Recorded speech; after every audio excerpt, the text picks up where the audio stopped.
Hi అండి. Carrot, దోసకాయ, బంగాళదుంప, టమాటో వీటితో ఎలా కర్రీ చేయాలో చూపిస్తాను. చాలా రుచిగా ఉంటుందండి కూర. రైస్లోకి అంతా కూడా బాగుంటుంది. మీకు కావాలంటే చపాతీలో కూడా తినొచ్చు. మీరు ఎక్కువ మంది అయితే క్వాంటిటీ పెంచుకోవచ్చు అనమాట. ఫస్ట్ ఇలా చూపిస్తున్నాను నేను ఇంతవరకు. అలాగే బంగాళదుంప కూడా ఇలా పీల్ చేసుకోవాలి. అలాగే క్యారెట్ కూడా అండి. ఇంగ్రీడియంట్స్ అన్నీ కూడా ఇలా కట్ చేసి పెట్టుకోవాలండి. దోసకాయలు చేదవుతాయి కాబట్టి చూసుకుని వేసుకోవాలి. మనం కుక్కర్లోనే వండేసుకోవచ్చండి. 3 విజిల్స్ వస్తే చాలు. చాలా తొందరగా అయిపోతుంది మీకు పని కూడా.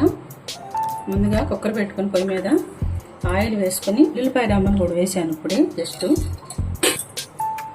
రోజు చేసే పచ్చెనగపప్పు, జీలకర్ర, ఆవాలు, వెల్లుల్లిపాయ వేసాను. ఎండుమిర్చి,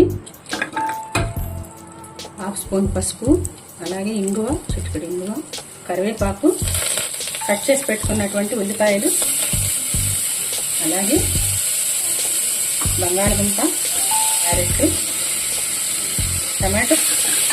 2 మినిట్స్ మనం ఇలా ఫ్రై పెట్టుకుని 2 మినిట్స్ వేగిపోయినాయండి ఇవి. ఇంకా దోసకాయలు వేసేయాలి. టమాటో కూడా వేసేసుకోవాలి. చాలా ఈజీ అండి.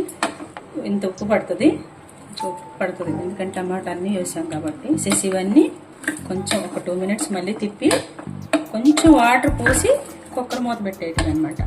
కానీ చాలా రుచిగా ఉంటుందండి కలగలికి కూర. అలాగే కొంచెం కొత్తిమీర కూడా వేసేసుకోవాలి. అలాగే కొంచెం కారం కూడా వేసుకోవాలండి. అంతా తిప్పేసి 1/2 గ్లాస్ పోసేసి వాటరు, 1/2 కూడా పట్టదండి, 1/4 అంతా సరిపోతాయి. ఇనిసండి 3 విజిల్స్ రానివ్వాలి. మేము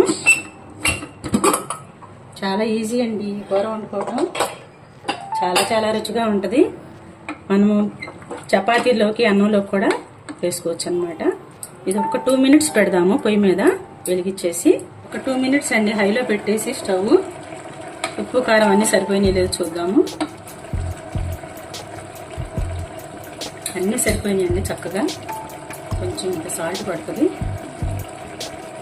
చూసారు ఎంత కలర్ఫుల్గా ఉందో. చాలా బాగుంటుందండి కూర.